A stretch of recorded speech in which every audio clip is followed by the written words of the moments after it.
भिवंडी लोकसभा मतदारसंघामध्ये समाजवादी पार्टीची नेमकी भूमिका काय असेल यावरनं आता सर्वत्र चर्चा सुरू झालेली आहे। खरं तर समाजवादी पार्टीचा पाठिंबा हा महाविकास आघाडीला आहे असं सांगण्यात येतं।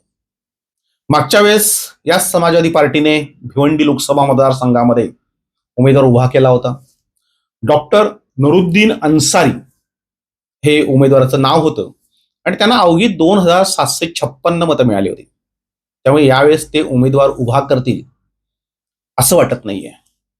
मात्र या मतदारसंघामध्ये लोकसभा मतदारसंघामध्ये ज्या 6 विधानसभा येतात त्याच्यापैकी एकमेव भिवंडी पूर्व जी आहे तिथे रईस खान हे आमदार आहेत आणि नुकताच पाठिंबा कुणाला द्यायचा यावरनं रईस खान आणि अबू आझमी यांच्यामध्ये तुतू मैमय झाली आणि त्याच्यानंतर रईस खान यांनी राजीनामा दिला होता। जे काही राजीनामा नाट्य घडलं ते सगळ्या भिवंडीकरांना माहिती आहे। त्यांनी नंतर राजीनामा मागे घेतला।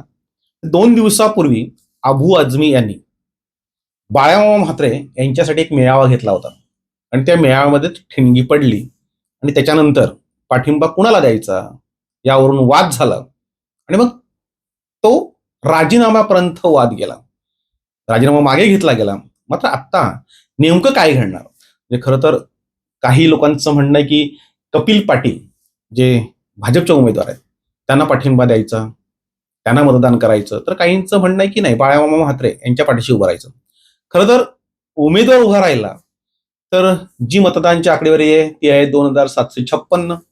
त्यामुळे लोकसभेला काही मतं मिळत नाही आहेत आणि थोडीफार पूर्वेला म्हणजे भिवंडी पूर्वेला जर गडबड घोटाळा झाला म्हणजे मागच्या वेळी जसं रुपेश म्हात्रे यांच्या विरोधात एक उमेदवार उभा राहिला आणि रईस खान यांना लॉटरी लागली, त्यामुळे रईस खान यांची स्वतःची भिवंडी त्या विधानसभा मतदारसंघामध्ये एक पत आहे आणि ती पत आता ती कोणाच्या पाठीशी ठेवतात आणि त्याचबरोबर प्रदेशाध्यक्ष अबू आझमी हे नेमके कोणाच्या पाठीशी राहतात या संभ्रमामध्येच अजून भिवंडी लोकसभा मतदारसंघ आहे।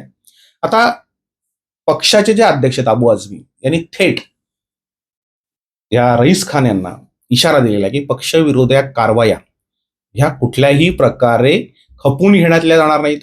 भिवंडीतून स्थानिक कार्यकर्त्यांच्या खूप मोठ्या तक्रारी आहेत आणि त्याची गांभीर्याने दखल घेतली जाईल। तर रईस खान म्हणतायत की पक्षवाढीसाठी मी सातत्याने प्रयत्न करतोय मात्र ते मनावर घेतलं जात नाही।